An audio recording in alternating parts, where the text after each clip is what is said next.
Tamil matrimony இலவச door step service மற்றும் WhatsApp மூலம் வரன்களின் தகவல்கள் வழங்குறாங்க. உடனே கால் பண்ணுங்க. Welcome to IPS finance comment show. நம்மளோட இன்னைக்கு நாகப்பன் சார் இருக்காரு. ஏகப்பட்ட கேள்விகள் வாசகர்கள் கேட்டிருக்காங்க, அதுக்கெல்லாம் பதில்களோட வந்திருக்காரு. சார் வணக்கம் சார். வணக்கம் வெங்கடேஷ், எப்படி இருக்கீங்க? நல்லா இருக்கேன் சார். சார் நம்ம டெய்லி ஐபிஎஸ் ஃபினான்ஸ் ஷோ ஒரு கிளாஸ் மாதிரி இருக்கு, இன்னைக்கு கமெண்ட் ஷோ ஒரு ஸ்பெஷல் கிளாஸ் மாதிரி இருக்கு சார். எப்பயுமே எல்லாரும் நோட்டு பேனாவோட உட்காந்துக்கிறாங்களாம் சொல்றாங்க வாசகர்கள் எல்லாம். சார் வழக்கம் போல இன்னைக்கு ஒரு புக்கு நீங்க சொல்றேன்னு சொல்லியிருக்கீங்க, அதை பத்தி நம்ம கடைசியா பேசலாம் சார். பேசலாம். அதுக்கு முன்னாடி நேத்து ஷோல நம்ம இந்த ஆர்பிஐல டெபாசிட் பண்றது எப்படி பாண்ட்ஸ்ல அப்படின்றத பத்தி சொல்றேன்னு சொல்லிங்க சார். சோ அத கொஞ்சம் பேசிடலாமா சார்? நல்லா பேசலாம். அதாவது இது ஃப்ளோட்டிங் ரேட் சேவிங்ஸ் பாண்ட்னு சொல்லுவாங்க. மத்திய ரிசர்வ் வங்கி வெளியிடக்கூடிய பத்திரம் இது. இந்த ஃப்ளோட்டிங் ரேட் சேவிங்ஸ் பாண்ட் அப்படிங்கிறது அந்த பேர்ல இருக்க மாதிரி இதனுடைய வட்டி விகிதம் 6 மாதத்துக்கு ஒரு முறை ரீசெட் பண்ணுவாங்க, மாறிக்கிட்டே இருக்கும். இப்ப அதனுடைய வட்டி விகிதம் 8.05%. ஆமா, இந்த 8.05% எப்படி அவங்க அரைவ் பண்றாங்கன்னா, நேஷனல் சேவிங் சர்டிபிகேட் இருக்கு இல்லையா, என்எஸ்சி, அது என்ன இன்ட்ரெஸ்ட் ரேட்னு பார்த்துட்டு அதோட ஒரு ஒரு சிறு பகுதியை நம்ம, அதாவது 0.35% அதோட ஆட் பண்ணிக்கிறாங்க. நேஷனல் சேவிங் சர்டிபிகேட்னு போஸ்ட் ஆபீஸ்ல இஷ்யூ பண்ற என்எஸ்சிக்கு இப்ப 7.70%, அதுல 0.35 ஆட் பண்ணி 8.05 கொடுக்குறாங்க. இது 6 மாதத்திற்கு ஒரு முறை கொடுக்கப்படும் இந்த வட்டி விகிதம். பொதுவாக ஜூலை 1, ஜனவரி 1 இந்த பீரியட்ல கொடுப்பாங்க, 6 மாதத்துக்கு ஒரு முறை. குறைந்தபட்சம் 1000 ரூபாய் முதலீடு, அதிகபட்சம் ஒன்னும் எதுவும் அவங்க இது வரைக்கும் குறிப்பிடல. இதை இஷ்யூ பண்றது ஒரு எலக்ட்ரானிக் ஃபார்ம்ல தான் கொடுப்பாங்க. பாண்ட் லெட்ஜர் அக்கௌண்ட்னு சொல்லி ஒரு லெட்டர் மாதிரி, கன்ஃபர்மேஷன் மாதிரி தான் வரும் இந்த சர்டிபிகேட். அதுதான் ப்ரூஃப், நம்ம சப்ஸ்கிரைப் பண்ணதுக்கு ப்ரூஃப் அதுதான். இதுல அட்வான்டேஜ் என்னன்னா, மத்திய ரிசர்வ் வங்கியே வெளியிடக்கூடிய பத்திரம் இது, அதனால மிக மிக பாதுகாப்பானது. ரெண்டாவது, நீண்ட காலம், இதனுடைய எக்ஸ்பைரேஷன் 7 வருஷம். 7 ஆண்டு காலத்திற்கு 8.05, அதுல இருந்து கொஞ்சம் முன்ன பண்ண இருக்கலாம்னு வச்சுக்கோங்களேன். ஒரு நல்ல வட்டி நிச்சயமா. அதாவது இப்ப மத்த வங்கிகள் கொடுக்கறத விட, மத்த வங்கிகள் 9 இப்ப கொடுப்பாங்க, அப்புறம் 6க்கு மாறிடுவாங்க. இவங்களோடது 8.05 சாஸ்வதம் இல்லைன்னா கூட கொஞ்சம் இந்த என்எஸ்சியை விட பெட்டரா இருக்கும். அப்படிங்கிறதுனால கொஞ்சம் higher rate of interest longer பீரியடுக்கு இருக்கும். சோ 7 ஆண்டுகள் இதனுடைய காலம். அதற்கு பிறகு அந்த பணத்தை நமக்கு திருப்பி தந்துடுவாங்க. இதுல வரக்கூடிய வட்டி வரி விதிப்புக்கு உட்பட்டது. எந்த விதமான வரிச்சலுகைகள் எதுவும் கிடையாது. நம்ம செய்யக்கூடிய முதலீட்டுக்கும் வரிச்சலுகை எதுவும் கிடையாது, அதுல வரக்கூடிய வருமானத்துக்கும் வரிச்சலுகைகள் எதுவும் கிடையாது. எப்படி வங்கி டெபாசிட்டோ அது மாதிரிதான் இது. அதை விட இன்னும் பாதுகாப்பானது, என்ன மத்திய ரிசர்வ் வங்கியை வெளியிடுறதுனால. இப்ப லேட்டஸ்டா அந்த 8.05, இதுல ஒரே ஒரு டிராபேக் என்னங்கிறதையும் சொல்லிட்டேன். 2 டிராபேக் இருக்கு.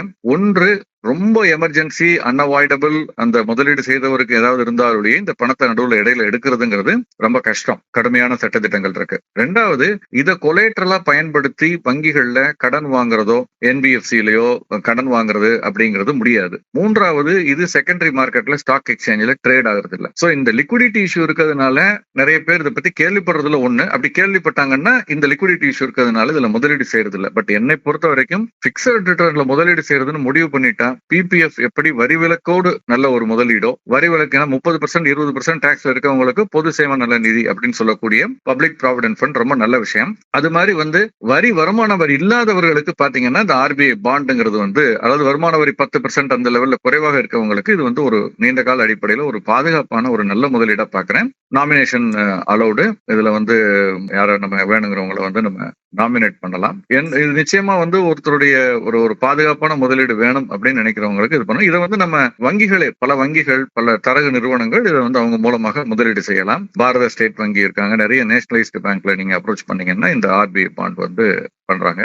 வங்கிகள் மூலமாக மட்டும்தான் பண்ண முடியுமா சார், இல்ல நேரடியாக பண்ணலாமா சார்? இல்ல, நேரடியாகனா ரிசர்வ் வங்கி இதை கையாளுறது இல்ல, அவங்க அதற்கான ஆட்கள் அப்பாயிண்ட் பண்ணிருக்காங்க. நீங்க ஆன்லைன் மூலமாக அவங்களை அப்ரோச் பண்ணி இதை நம்ம பண்ணலாம். Okay sir. அதாவது பாதுகாப்பான ஒரு சேவிங்ஸ் வேணும் அப்படின்னு நினைக்கிறவங்களுக்கு இதுவும் ஒரு நல்ல இன்ட்ரெஸ்ட் ரேட்ல ஒரு ஆப்ஷனா இருக்கும் அப்படிங்கிறீங்க? நிச்சயமா. அதே மாதிரி மிக பெரும் பணக்காரர்களா இருந்தாங்கன்னா அவங்களுக்கு இது வெல்த் டாப். இப்ப அது பிரச்சனை இல்லை, பட் அதெல்லாம் நிறைய முன்னால இருந்தது. சோ இப்ப அதை பத்தி நம்ம கவலைப்பட வேண்டியது இல்லை. சார் ராம்குமார் அப்படிங்கிறவர் கேட்டிருக்காரு, ஃபண்ட் மேனேஜர் ஆகணும்னா என்ன படிக்கணும் அப்படின்னு இருக்காரு சார். ஃபண்ட் மேனேஜர் ஆகிறதுக்கு இந்த படிப்பு தான் வேணும்னு பொதுவாக யாருமே குறிப்பிட்டு சொல்றது இல்லை. அதுக்கு தேவையான தகுதி என்னன்னா, அடிப்படையில பொதுவாக அவங்க யார முன்னால எல்லாம் எடுப்பாங்கன்னா, சார்ட்டர்ட் அக்கௌண்டன்ஸ் எடுப்பாங்க, பட்டய கணக்காளர் படிப்பு படித்தவர்கள், அல்லது அந்த பைனான்சியல் அனாலிசிஸ் நாலேஜ் உள்ளவங்க, எம்பிஏ ஃபைனான்ஸ் படிச்சவங்க, இப்படி எடுத்துக்கிட்டு இருந்தாங்க. பட் வர வர என்ன ஆயிடுச்சுன்னா செபி, என்ஐஎஸ்எம் எல்லாருமே சில அறிவுறுத்தல்கள் மேற்கொண்டதன் காரணமாக இப்ப சில எக்ஸாம்ஸ் இதுக்கு இருக்கு. என்ஐஎஸ்எம் போனீங்கன்னா nism.ac.in, national institute of securities market, அதுதான் NISM. .ac.in இந்த வெப்சைட்ல போனீங்கன்னா நிறைய பார்க்கலாம். அதுல குறிப்பாக போர்ட்போலியோ மேனேஜர் சர்டிபிகேஷன் எக்ஸாம்னு ஒன்று இருக்கு. நீங்க போர்ட்போலியோ மேனேஜர் ஆகணும், பிஎம்எஸ் ரன் பண்ணணும், அல்லது அதுல ஒரு பிரின்சிபல் ஆபீசரா இருக்கணும், அதுல வந்து ஒரு முக்கியமான ஒரு கேஎம்பி மேனேஜர், ஃபண்ட் மேனேஜர் பண்ணக்கூடிய ஆளா வரணும் அப்படின்னா இந்த எக்ஸாம் படிச்சா நல்லது. இது வந்து NISM சீரீஸ் 21B சொல்லுவாங்க, போர்ட்போலியோ மேனேஜர் சர்டிபிகேஷன் எக்ஸாம். இதுக்கு ரொம்ப குறைவான கட்டணம் தான். ஆன்லைன்ல பணத்தை கட்டினீங்கன்னா அவங்களே இதுக்குள்ள மெட்டீரியல் உங்களுக்கு அனுப்பிச்சிருவாங்க. அந்த மெட்டீரியலை வச்சு நீங்க மல்டிபிள் சாய்ஸ் கொஸ்டின்ஸ், MCQன்னு சொல்லுவோம் இல்லையா, மல்டிபிள் சாய்ஸ் கொஸ்டின் 90 கேள்விகள் கேட்கப்படும். ஒரு கேள்விக்கு ஒரு மதிப்பெண். அது போக 6 கேஸ் பேஸ்டு கொஸ்டின்ஸ்னு சொல்லி ஒண்ணு கொடுப்பாங்க.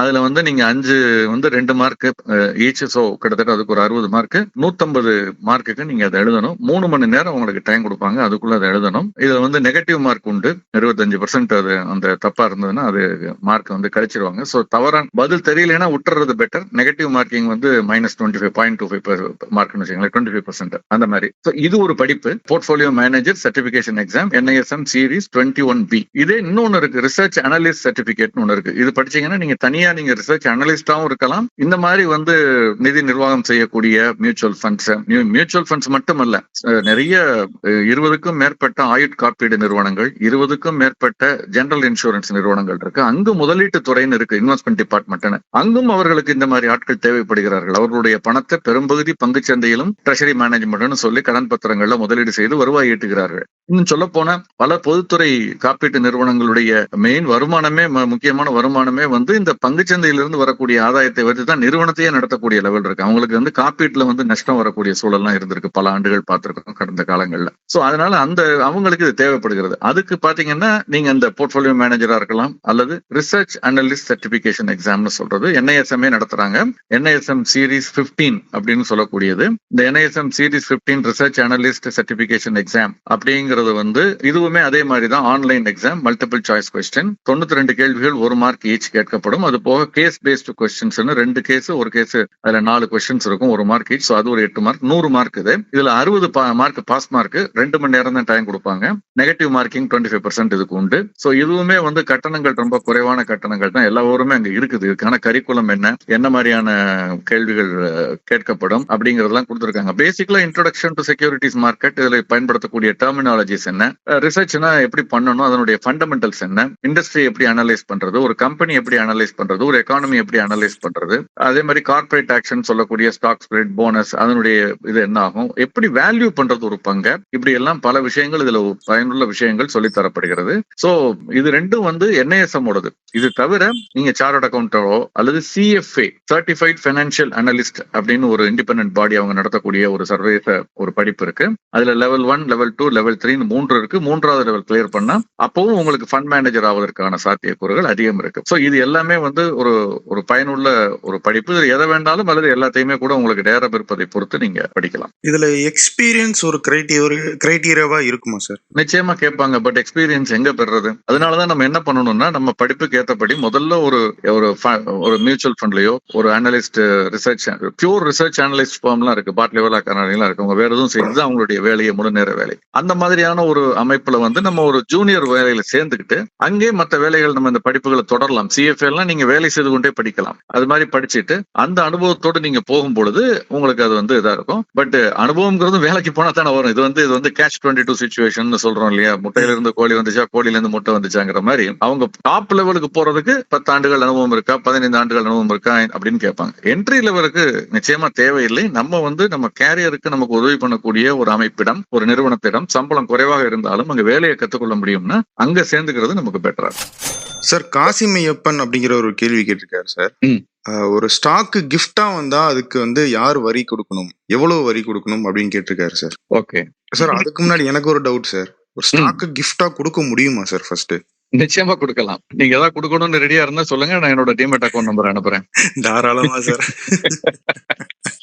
இன்ஃபேக்ட் என்னுடைய பையனுடைய திருமணத்தின் போது என்னுடைய நண்பர்கள் எல்லாம் ஒன்று சேர்ந்து ஒரு குறிப்பிட்ட பங்கை தான் கிஃப்டா கொடுத்தாங்க. இன்னைக்கு அது நல்ல வளர்ச்சி அடைஞ்சிருக்கதை என்னால பார்க்க முடிகிறது. எல்லா பங்கும் அப்படி அமையும் சொல்ல முடியாது, அதுல ரிஸ்க் இருக்கு. பட் நல்ல தரமான பங்குகள்ல அது கிஃப்ட் பண்றதுல தப்பு இல்லைன்னு நான் நினைக்கிறேன். இது ஒரு நல்ல பழக்கம். குறிப்பாக இளைஞர்களுக்கு நம்ம இதை பண்ணோம்னா அவங்களுக்கு அந்த முதலீட்டு கலாச்சாரத்தை சின்ன வயசுல நம்ம வளர்த்து அவங்களுக்கு ஒரு இதை தூண்டி விடுவோம் அப்படின்னு நான் நினைக்கிறேன். இப்போ இது கொடுக்க முடியுமானா கொடுக்க முடியும். இதனுடைய டாக்ஸ் என்ன எப்படி கொடுக்கணும் அப்படின்றதுக்கு மெத்தட் பாத்தீங்கன்னா, நீங்க பங்கு சந்தையில் ஒரு பங்கை விற்கும் பொழுது அதுக்கு பேர் மார்க்கெட் டிரான்சாக்ஷன். சோ அதுக்கு டெலிவரி கொடுக்கறதுங்கிறது மார்க்கெட் பேஸ்ட், நீங்க அந்த டெலிவரி இன்ஸ்ட்ரக்ஷன் ஸ்லிப்னு சொல்லுவோம், டிஎஸ்னு கொடுக்கணும். இல்ல டிபின் மூலமாக சிடிஎஸ்எல் இருந்து அல்லது ஓடிபி மூலமாக நீங்க டிரான்ஸ்பர் பண்ணலாம். அல்லது டிடிபிஐன்னு ஒண்ணு இருக்கு, அந்த டெபிட் பண்றதுக்கு ஒரு பவர் ஆஃப் அட்டர்னி முன்னால கொடுப்போம். அதுக்கு பதில் இந்த டிடிபிஐ வந்திருக்கு. அது மூலமாக உங்க கணக்குல இருந்து பங்கை எடுத்து நீங்க யாருக்கு கிஃப்ட் கொடுக்க நினைக்கிறீங்களோ அவருடைய கணக்குக்கு அனுப்பிச்சிருவாங்க. ப்ரொவைடட் அவர்கிட்டையும் ஒரு டிமேட் அக்கௌண்ட் இருக்கணும், 2 பேருக்கும் டிமேட் அக்கௌண்ட் இருக்கணும். அப்ப பண்ண முடியும். ஒன்று. ரெண்டாவது, இதை டாக்ஸேஷன் ஆங்கிள் பாத்தீங்கன்னா நெருங்கிய உறவினர்கள்னு ஒரு பட்டியல் கொடுத்திருக்காங்க வருமான வரித்துறை. நெருங்கிய உறவினர்கள்னா லீனியல் அசெண்டன்ட் ஆர் டிசெண்டன்ட்னு சொல்றது. அதாவது என்னுடைய அப்பா, தாத்தா, என்னுடைய பையன், என்னுடைய பேரன், அந்த மாதிரி. அல்லது உடன் பிறந்தோர், என்னுடைய சகோதரர்கள், சகோதரிகள், இவங்கள்ட்ட இருந்து அந்த க்ளோஸ் ரிலேட்டிவ்ஸ் சொல்லக்கூடிய அந்த பட்டியல் ஒண்ணு இருக்கு. அது நீங்க கூகுள் பண்ணி பார்த்தா வரும். அந்த அல்லது இன்கம் டாக்ஸ் டிபார்ட்மெண்ட் இதுல கிளியரா கொடுத்திருக்காங்க. அந்த உறவினர்களிடமிருந்து பங்குகள் வந்தால் அதற்கு எந்த விதமான வருமான வரியும் உங்களுக்கு கிடையாது. ரெண்டாவது, உங்களுடைய திருமணத்தின் போது உங்களுக்கு யாராவது ஒரு கிஃப்ட் கொடுத்திருந்தாங்க, பரிசாக கொடுத்திருந்தால் அதற்கும் வருமான வரி கிடையாது. மூன்றாவது, ஓராண்டில் உங்களுக்கு அந்த கிஃப்டினுடைய அளவு 50,000 ரூபாய்க்கு உள்ள இருந்தாலும் அதற்கு வருமான வரி கிடையாது. அதற்கு மேல இருந்ததுன்னா நீங்க டிக்ளேர் பண்ணணும். அதுக்கு ஒட்டுமொத்தமாக அந்த வந்த கிஃப்ட் எந்த விதமான கன்சிடரேஷனும் இல்லாம வந்ததுனால, இலவசமாக வந்ததுனால அந்த முழு மதிப்பையும் வருமானமாக கணக்கிட்டு அதுக்கு வருமான வரி கணக்கிடப்படும். இதை நம்ம புரிஞ்சுக்கணும். உறவினர் இல்லாதவரிடம் இருந்து நம்ம திருமணம் இல்லாத ஒரு சூழல்ல, எதுவும் இல்லாத ஒரு சூழல வந்ததுன்னா அதுக்கு வரி உண்டு. மற்றபடி இதுக்கு வரி கிடையாது. ஒன்று. இப்ப அடுத்த கட்டத்தை நோக்கி நகரலாம். இதுக்கு ஸ்லிப் எப்படி கொடுக்கணும்னா, ஆஃப் மார்க்கெட், நம்ம பங்கு சந்தையில் இருக்கும் பொழுது மார்க்கெட் ஸ்லிப்னு சொல்லுவோம். On market, market slip. இது ஆஃப் மார்க்கெட் ஸ்லிப்னு சொல்றது. இது சந்தையில் இல்லாமல் வெளியில் கொடுக்கக்கூடியது. அந்த ஸ்லிப்ல இந்த பங்கை நீங்க உண்மையான மதிப்பு எவ்வளவு, நீங்க இலவசமாக கொடுக்குறீங்களா அல்லது ஏதாவது ஒரு விலை கொடுக்குறீங்களா, குறைந்த விலையில கொடுக்குறீங்களா அப்படிங்கறதெல்லாம் அதுல மென்ஷன் பண்ணணும். பரிசாக கொடுக்குறீங்களாங்கிறத இந்த ஸ்லிப்ல மென்ஷன் பண்ணி கொடுக்கணும். அதுக்கு ஒரு அனெக்சர் வைப்பாங்க சில சமயம். சோ இதெல்லாம் இப்ப இது ஒரு கட்டம். இப்ப இந்த பங்கு விற்க போறீங்க, அப்ப என்ன வருமான வரி வரும் அப்படின்னு கேட்டால், ஏன்னா வாங்குறப்ப வருமான வரி கிடையாது, கிஃப்டா வாங்குறப்ப நெருங்கிய உறவினர்களிடம் இருந்து. பட் நீங்க விற்கும் பொழுது நிச்சயமாக அதுக்கு வருமான வரி உண்டு. அப்ப அடக்க விலை எதை எடுப்பாங்கன்னா, உங்களுக்கு கிஃப்டா வந்துச்சு, உங்கள்கிட்ட கொடுத்தவர் என்ன விலைக்கு வாங்கினாரோ அதைத்தான் விலையா எடுத்துக்குவாங்க. அதுல இருந்து நீங்க ஓராண்டிற்கு பிறகு வித்தீங்கன்னா அந்த விலையிலிருந்து நீங்க வித்த விலைக்கும் இடையில் உள்ளது நீண்ட கால மூலதன ஆதாயமாக கருதப்படும் அல்லது நஷ்டமாக கருதப்படும். ஒருவேளை 1000 ரூபாய்க்கு அவர் வாங்கியிருக்காரு, நீங்க 900க்கு விற்கிறீங்க ஒரு வருஷம் கழிச்சுன்னா அது நீண்ட கால மூலதன நஷ்டம். அல்லது அதே 1000 ரூபாய்க்கு அவர் வாங்கியிருக்காரு, நீங்க 1100க்கு விற்கிறீங்கன்னா அந்த 100 ரூபாய் நீண்ட கால மூலதன ஆதாயம். இந்த நீண்ட கால மூலதன ஆதாயத்திற்கு ஒரு ஆண்டுக்கு 1.5 லட்சம் ரூபாய் வரைக்கும் வருமான வரி விலக்கு உண்டுங்கிறது நம்ம முன்பு பலமுறை பேசியிருக்கோம். அந்த 1.5 லட்சம் ரூபாய்க்கு மேல போனுச்சுன்னா 12% டாக்ஸ் கட்டணும். இது ஒரு பக்கம். இன்னொரு பக்கம், நீங்க அந்த பங்குனுடைய அடக்க விலை, அவர் வாங்கின விலை, உங்களுக்கு கிஃப்ட் கொடுத்தவர் வாங்கின விலை, நீங்க ஓராண்டுக்குள் வித்துட்டீங்கன்னு வச்சுக்கோங்க. அவர் வாங்கிய நாள்ல இருந்து ஓராண்டுக்குள்ள நீங்க வித்துட்டீங்கன்னா அப்ப அதுக்கு குறுகிய கால மூலதன ஆதாய வரி வரும், வருமான வரி வரும் 20%. அது நஷ்டமா இருந்தா நஷ்டத்துல அட்ஜஸ்ட் பண்ணிக்கலாம், ப்ராஃபிட்ல அட்ஜஸ்ட் பண்ணிக்கலாம், வேற ப்ராஃபிட் ஏதாவது இருந்தா, இல்லைன்னா கேரி ஃபார்வர்ட் பண்ணி செட் ஆஃப் பண்ணலாம். இதெல்லாம் உண்டு. அது நம்ம இன்னொரு நாள் விவாதிக்கலாம். கிஃப்ட் கொடுக்கலாமா? கொடுக்கலாம். நெருங்கிய உறவினரிடம் இருந்து சில சட்டத்திட்டங்களுக்கு உட்பட்டு வந்துச்சுன்னா அதுக்கெல்லாம் டாக்ஸ் கிடையாது. வேற யார்ட்டேன்னு வந்தா, திருமணம் இல்லாத 50,000 ரூபாய்க்கு மேல இருந்தா அதுக்கு டாக்ஸ் உண்டு. இப்ப நீங்க கேட்டீங்களே சார், நான் உங்களுக்கு கொடுக்கலாமா அப்படின்னு. ஆமா, அந்த மாதிரி கொடுக்க முடியுமா சார், நண்பர்களுக்கு இல்ல தெரிஞ்சவங்களுக்கு? அதான் சொல்றேன், ஆஃப் மார்க்கெட் டிரான்சாக்ஷன் மூலமாக நீங்க கொடுக்கலாம். அப்படி கொடுக்கும் பொழுது அது 50,000 ரூபாய்க்கு மேல இருந்தால் நீங்க எனக்கு எவ்வளவு கொடுக்குறீங்களோ அதுக்கு நான் வருமான வரி கட்டணும். அது வருமானமாக கருதப்படும். அதை எப்படி அவங்க அரசாங்கம் பாக்குதுன்னா, எனக்கு ஒரு 10 லட்ச ரூபா வர வேண்டி இருக்கு, உங்களுக்கு வருமான வரி இல்லைங்கிறதுனால உங்கள்ட்ட அந்த 10 லட்ச ரூபாய் உங்கள்ட்ட கொடுத்துட்டு, ஏன்னா 12 லட்ச ரூபா வரைக்கும் வருமான வரி விலக்கு உண்டு இல்லையா உங்களுக்கு, உங்கள்ட்ட அதை கொடுத்துட்டு நீங்க அதை எனக்கு கிஃப்டா கொடுத்தீங்கன்னா அப்ப நான் வருமான வரியை தவிர்க்க நினைக்கிறேன் இல்லையா, அது என் கையிலே வந்திருந்தா வருமான வரி வந்திருக்கும். நீங்க எனக்கு கிஃப்ட் கொடுக்கறதுக்கு வேற எந்த விதமான காரணமும் கிடையாது. நீங்க எனக்கு உறவினர் இல்ல. என்னுடைய தந்தை எனக்கு கொடுத்தாருன்னா அது வேற மாதிரி, என்னுடைய மகன் எனக்கு கொடுக்குறாருன்னா அது வேற மாதிரி, நான் என் மகனுக்கு கொடுக்குறேன்னா வேற மாதிரி. நீங்க ஏன் கொடுக்கணும்? அப்ப யூஆர் டைவர்ட்டிங் தி இன்கம் அப்படிங்கிற ஆங்கிள் அது எடுத்துக்கொள்ளப்பட்டு அது முழுவதும் வருமானமாக கருதப்பட்டு அதுக்கு வருமான வரி விதிக்கப்படும். உட்கார்ந்து ரூம் போட்டு யோசிப்பாங்க போல இருக்கே சார்.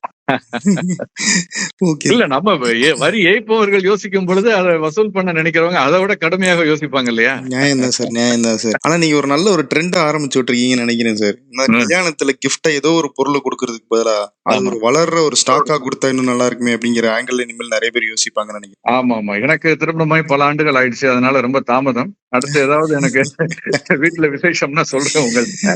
பட் ஆனா இன்னொரு விஷயத்த சொல்லணும் வெங்கடேஷ், சுவாரஸ்யமான ஒரு விஷயத்தையும் சொல்றேன். சொல்லுங்க சார். பெருமாளுக்கே டிமேட் அக்கௌண்ட் இருக்கு.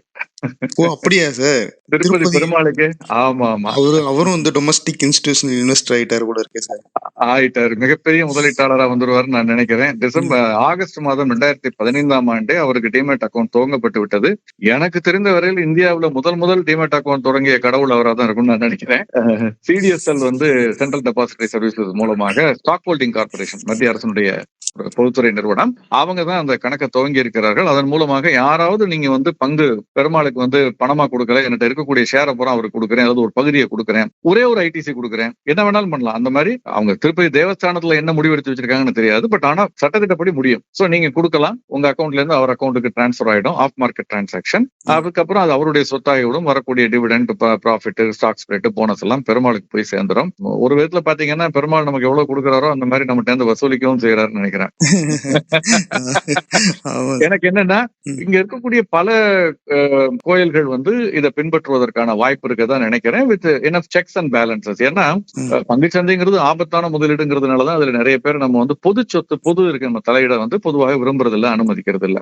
பட் அதே சமயத்துல இப்ப வந்து ஊழியர்களுடைய பணத்துல ஒரு பகுதி கூட பங்குச்சந்தையை நோக்கி போகிறத நம்ம பாக்குறோம். ஏன்னா இந்த ப்ராவிடென்ட், இந்த பென்ஷன் ஃபண்ட், அதெல்லாம் ஒரு பகுதியை இப்ப அமெரிக்கால 401K இருக்கு, இந்தியாவில கூட 5%, 10% EPFOல இருந்து ஒரு குறிப்பிட்ட இதை பண்றாங்க, NPSல இருக்குது. சோ ஒரு செக்ஸ் அண்ட் பேலன்சஸ், குறிப்பாக இந்தியாவுடைய தலை சிறந்த 50 நிறுவனங்கள் நிப்டியில இருக்கு. அந்த நிப்டி குறியீட்டில் மட்டும் முதலீடு செய்யறேன், அதுவும் எங்கள்கிட்ட இருக்க 100 ரூபாயில ஒரு 5 ரூபாயை மட்டும் முதலீடு செய்வேன் அப்படின்னு கூட ஒரு வேலை போவதற்கான வாய்ப்புகள் இருக்கு. அது வரைக்கும் ஆனா இதுல ரொம்ப ஹை ரிஸ்க், ஜீரோவா ஆகலாம்ங்கிறத உணர்ந்து இதை செயல்படணும் பொறுப்போட. ஏன்னா இது பொதுச்சத்து. சார் ராஜா அப்படிங்கிறவர் கேட்டிருக்காரு சார், DDPIனா என்ன, அதை பத்தி கொஞ்சம் தெளிவா சொல்லுங்க அப்படின்னு இருக்காரு sir. C, demat debit and pledge instruction. நம்ம டிமேட் கணக்கோடு இருந்து நம்ம வித்த பங்குகளை டெபிட் பண்ணி எடுப்பதற்கான ஒரு உரிமை, அதே மாதிரி ஒருவேளை அதை அடமானம் வச்சு நம்ம கடன் வாங்கணும்னு நினைக்கிறோம்னா பிளட்ஜ் பண்றதுக்கான உரிமை, இதை வந்து நம்முடைய தரகருக்கு இந்த டாக்குமெண்ட் மூலமாக நம்ம கொடுக்குறோம். நான் கொஞ்சம் எளிமைப்படுத்தி சொல்றேன். இது வந்து கிட்டத்தட்ட ஒரு alternative to power of attorney. இது ஏன் செபி கொண்டு வந்தாங்கன்னா, நிறைய பேருக்கு நினைவு இருக்கலாம், கார்வியில நிறைய பிரச்சனைகள் நடந்தது, நூற்றுக்கணக்கான பல நூறு கோடிகள் பங்குகள் காணாமல் போனது, அப்புறம் அதை ரொம்ப கஷ்டப்பட்டு மீட்டெடுக்க பிரயத்தனப்பட்டார்கள், இன்னும் கூட பிரச்சனை ஓடிக்கிட்டு இருக்கு. அந்த மாதிரியான ஒரு சூழல்ல இந்த பவர் ஆஃப் அட்டர்னிங்கிறது தவறாக பயன்படுத்தப்படலாம். ஏன்னா பவர் ஆஃப் அட்டர்னிங்கிறது ரொம்ப பிராடர், நிறைய பவர்ஸ் கொடுக்கலாம். ஸ்பெசிபிக் பவர் தான் நிறைய தரகர்கள் வாங்கிட்டு இருந்தாங்க, பட் அதுல கூட சில லூப் ஹோல்ஸ் இருக்கு, சான்ஸ் இருக்கு. அதனால அந்த பவர் ஆஃப் அட்டர்னிக்கு ரீப்ளேஸ் பண்ணி 2022 நினைக்கிறேன், அந்த ஆண்டு 2 ஆண்டுகளுக்கு அல்லது 2 ஆண்டுகளுக்கு முன்பு செபி வந்து பவர் ஆஃப் அட்டர்னி இனிமே வாங்க பதில் இதை DDPI வாங்குங்க, demat debit and pledge instruction வாங்குங்கன்னு சொல்லியிருக்காங்க. கணக்கு ஓபன் பண்றவங்க எல்லாருமே இதை வந்து கிட்டத்தட்ட கட்டாயம் கொடுக்கணும். இதன் மூலமாக புரோக்கர் வந்து அந்த முதலீட்டாளர் வித்த பங்க அவருடைய டிமேட் அக்கௌண்ட்ல இருந்து எடுத்து, அல்லது பிளட்ஜ் பண்ணணும்னு நினைக்கிற பங்கை எடுத்து பிளட்ஜ் பண்ணலாம், அல்லது வித்த பங்கை எடுத்து டிரான்ஸ்பர் பண்ணலாம். இது இல்லைன்னா அவர் எப்படி பண்ணணும்னா, DDPI இல்லாத பட்சத்துல ஒரு CDSL இதுல வந்து TPIN ஒன்னு கொடுப்பாங்க, அல்லது OTP வரும் NSDL, அவரே ஆன்லைன்லயே மாத்த முடியும். அந்த மாதிரி இருந்தது, அந்த இப்போ இருக்குது, TPIN மூலமாக மாத்தலாம். அது இல்லாமல் பண்றதுக்கு இந்த DDPIங்கிறது வசதி செய்யுது. இதுல என்னன்னா, பங்குகளை பங்குச்சந்தையில் விற்றால் மட்டுமே அந்த பங்கை எடுக்க முடியும், அல்லது பிளட்ஜ் பண்றேன்னு அதுக்குள்ள கொடுத்திருந்தாதான் எடுக்க முடியும். ஒரு ஆக்ஷன்ல ஆஃபர் பண்றேன்னு டெண்டர் பண்ணியிருந்தாலோ, பிளட்ஜ் பண்றேன்னு சொன்னாலோ, சும்மா அவர் எடுத்து மிஸ்யூஸ் பண்ணி அவருடைய தனிப்பட்ட கணக்குகளுக்கு எல்லாம் தரகர் மாற்றிக் கொள்வது என்பது இதை பயன்படுத்தி முடியாது, இல்லீகல், கடுமையான சட்டத்திட்டங்கள், தண்டனைகளுக்கு உட்பட்டது. இதை வந்து ஏப்ரல் 4 2022 செபியினுடைய சர்க்குலர் எடுத்து பார்த்தோம்னா தெரியும், இதை மேண்டேட் பண்ணிருக்காங்க. பவர் ஆஃப் அட்டர்னி வாங்கக்கூடாது, அதுக்கு பதில் DDPI வாங்குங்கன்னு. அது இல்லாமலும் நம்ம வந்து இந்த OTP மூலமாக பண்ண முடியும், பட் கொடுத்தா பவர் ஆஃப் அட்டர்னி கிடையாது, DDPI தான் கொடுக்கணும்னு சொல்லியிருக்காங்க. என்னை பொறுத்த வரைக்கும் அது ஒன்றும் தப்பு இல்லைன்னு நான் நினைக்கிறேன். அது ஒவ்வொருத்தருடைய அந்த எந்த புரோக்கர்ட்ட டீல் பண்றோம், அவர் எந்த தூரத்துக்கு இது பண்றோங்கிறத பொறுத்து இதை பண்ணணும். பட் பெரும்பாலான தரகு நிறுவனங்கள் இதை கட்டாயப்படுத்துகிறார்கள். இது இருந்தாதான் அவங்களுக்கு வந்து அந்த டிலே இல்லாம டெலிவரி உடனே போயிடும் யாரையும் வித்ததுக்கு. ஏன்னா மார்ஜின் ஃபண்டிங் எல்லாம் போறதுனால இது வந்து கிட்டத்தட்ட இது வந்து ஒரு இனவிட்டபிளி இது வந்து கம்பல்சரி மாதிரி ஆயிடுச்சு. சார் நம்ம ஆவலோட எதிர்பார்த்த பகுதி புத்தக செக்ஷனுக்கு வந்துருவோம் சார். எங்களுக்கு என்ன புத்தகம் சார் நீ சொல்ல போறீங்க? நம்ம தொடர்ந்து முதலீடு சம்பந்தமாக, பாதுகாப்பான முதலீடு சம்பந்தமாக, பலதரப்பட்ட முதலீடுகள் சம்பந்தமாக பேசிக்கிட்டு இருக்கோம். சரவணன் நம்ம நாணயமுடனுடைய ஆசிரியர், அவருடைய புத்தகத்தை பார்த்தோம், சேமிப்பு முதலீடு தகவல் களஞ்சியம்னு. அதே மாதிரி நம்ம குமார் சாரோட புத்தகங்கள், நாணயமகடன் குமார் சாரோட புத்தகத்தை பார்த்தோம். அந்த தொழில் முனைவோருடைய, தமிழ்நாட்டில் இருக்கக்கூடிய தொழில் முனைவோருடைய அவங்களுடைய வெற்றி கதைகள், அவங்களுடைய ஸ்ட்ராட்டஜிஸ், இதை பத்தி பார்த்தோம். இப்ப இந்த வாரம் வந்து கொஞ்சம் ரிஸ்கான விஷயத்துக்கு போவோம். மார்க்கெட்ல நிறைய பேர் வந்து ட்ரேட் பண்றாங்க, டே ட்ரேட் பண்றாங்க. சில பேர் என்ன வந்து பார்க்கும் பொழுது கேட்கறாங்க, சார் மாசம் வேலையை விட்டுட்டு வந்துடலான் இருக்கேன். இதெல்லாம் இப்ப கேட்க மாட்டாங்க, இப்ப யாருக்கும் தைரியம் இருக்காது. போன வருஷம் அதுக்கு முந்தின வருஷம் மார்க்கெட் டெய்லி ஏறிக்கிட்டு இருந்த காலகட்டத்துல இன்னைக்கு வாங்கி நாளைக்கு வித்தா இவ்வளவு லாபமா சார், எதுக்கு சார், வேலையில இருந்தா 1 லட்சம், இங்க இருந்தா 4 லட்சம் வந்துடலாமே சார் அப்படின்லாம் கேட்டவங்க இருந்தாங்க. அது அந்த மாதிரி எல்லாம் சுலபம் கிடையாது, ரொம்ப கஷ்டம். அவங்களை எச்சரிக்க வேண்டிய ஒரு கடமை நமக்கு இருக்கு. அந்த எச்சரிக்கையை செய்யக்கூடிய ஒரு புத்தகம் தான் இன்று நாம் பேசக்கூடிய ஒரு புத்தகம், ட்ரேடர்களை உஷார். புத்தகத்தினுடைய தலைப்பு ட்ரேடர்களை உஷார். இது நம்ம நாணயமகடன் பிரசுரத்துல தான் போட்டிருக்கோம். ஆமா சார். தீரா அருள்ராஜன் அவர்கள் எழுதியது. TR அருள்ராஜன் நீங்க நெட்ல கூகுள் பண்ணா நம்ம வாசகர்களுக்கு தெரியும். அவர் ஏற்கனவே மீடியால நிறைய அறிமுகமானவர். டிடி பொதிகையில நிகழ்ச்சிகள் செய்திருக்காரு, மற்ற தொலைக்காட்சிகளிலும் பேசியிருக்காரு. அவருடைய புத்தகம், அவர் ஒரு பயிற்சியாளர். அவர் வந்து தேசிய பங்குச்சந்தை செபியினுடைய பயிற்சி பெற்ற அனுமதிக்கப்பட்ட ஒரு பயிற்சியாளரும் கூட. அவர் வந்து இந்த ட்ரேடர்களை உஷாருங்கிற புத்தகத்தை எழுதியிருக்காரு. புத்தகத்தினுடைய விலை 110 ரூபாய். இ புக்கும் அவைலபிளா இருக்கு, 77 ரூபாய். இது வந்து பங்குச்சந்தையில என்னென்ன தப்புக்களை எல்லாம் பண்ணக்கூடாது, என்ன மாதிரியான தவறுகளை செய்யக்கூடாது, எப்படிப்பட்ட சூழல்ல வந்து நம்ம வந்து முதலீட்டை வந்து நம்ம எப்படி அணுகணும், அப்படி அதே மீறி நீங்க ட்ரேடர்களா போகணும்னா தவிர்க்க வேண்டியதெல்லாம் என்ன, இல்ல செய்ய வேண்டிய விஷயங்களுக்கு என்ன அப்படிங்கிறது. அதுல குறிப்பாக எல்லாரும் நினைக்கிறது இன்னைக்கு என்ன ஷேரை வாங்கணும் சார், நாளைக்கு என்ன, இதுதான் நினைக்கிறாங்க முக்கியம்னு. கிடையாது. அதையும் தாண்டி நம்ம தரகு நிறுவனத்திடம் இருக்கக்கூடிய நம்முடைய வரவு செலவு கணக்கு, அங்க நம்ம என்ன டெபிட் பண்ணிருக்கிறதெல்லாம் கரெக்டா, கிரெடிட் கரெக்டா வந்துருச்சா, இன்னும் எவ்வளவு பணம் இருக்கு, நம்ம எக்ஸ்போஷர் எவ்வளவு எடுக்கலாம், நம்முடைய கெப்பாசிட்டி எவ்வளவு, இந்த மாதிரியான பல விஷயங்கள், கேபிட்டல் அலோகேஷன் சொல்லுவோம். இந்த மாதிரியான பல விஷயங்கள் இருக்கு. எல்லாருமே இன்னைக்கு என்ன வாங்கணும், நாளைக்கு என்ன விக்கணும், இந்த 2 மேட்டர் தெரிஞ்சா கோடீஸ்வரன் ஆயிரலாம். அதையெல்லாம் தாண்டி நிதி நிர்வாகம், இந்த மாதிரி பல விஷயங்கள்ல வந்து அதுல வந்து விளக்கமா சொல்லியிருக்காரு. ஒரு பக்கம் ட்ரேடர்களை காஷன் படுத்தி உஷார்படுத்தக்கூடிய காலகட்டத்துல அப்படி ஒருவேளை நீங்க பண்ணணும்னா அதை எப்படி முறையாக அணுகணுங்கிறதையும் இதுல வந்து சொல்லியிருக்காருன்னு நான் நினைக்கிறேன். இந்த புத்தகத்தை நிச்சயமா வந்து மாணவர்களிலிருந்து டே ட்ரேட் ஏற்கனவே பண்ணிக்கிட்டு இருக்கவங்க படிக்க வேண்டிய புத்தகம். புதிதாக டே ட்ரேடிங்ல யாரையுமே நான் நுழைவதற்கு பரிந்துரை செய்ய மாட்டேன். சாமானிய முதலீட்டாளர் பொறுத்தவரை நீங்க ஏற்கனவே பண்ணிட்டு இருக்கீங்கன்னா நீங்க செய்யக்கூடிய தவறுகளை உணர்வதற்கும் அதை முறையாக அப்ரோச் பண்றதுக்கும் இந்த புத்தகம் நிச்சயமா ஒரு நல்ல புத்தகம். கண்டிப்பா சார், பயனுள்ளதாக இருக்கும் சார். இந்த புக்கு வாங்கி படிப்போம் சார். ரொம்ப நன்றி சார். இன்னைக்கு கமெண்ட் ஷோ சிறப்பாக முடிஞ்சிருக்கு சார். நிறைய தகவல்கள் இருந்திருக்கு. நம்ம அடுத்த நிகழ்ச்சியில சந்திப்போம். நிச்சயமா இன்னும் நிறைய கேள்விகள் கேட்டிருக்காங்க. நமக்கு இருக்க நேரமின்மை காரணமாக நம்ம குறைவாக சொல்றோம். பட் எந்த கேள்வியும் பதில் சொல்லாம விட போறது இல்ல. வரக்கூடிய நாட்களில் நம்ம மீண்டும் சந்திப்போம், மீண்டும் அதுக்கான பதில சொல்லுவோம். நன்றி சார். நன்றி.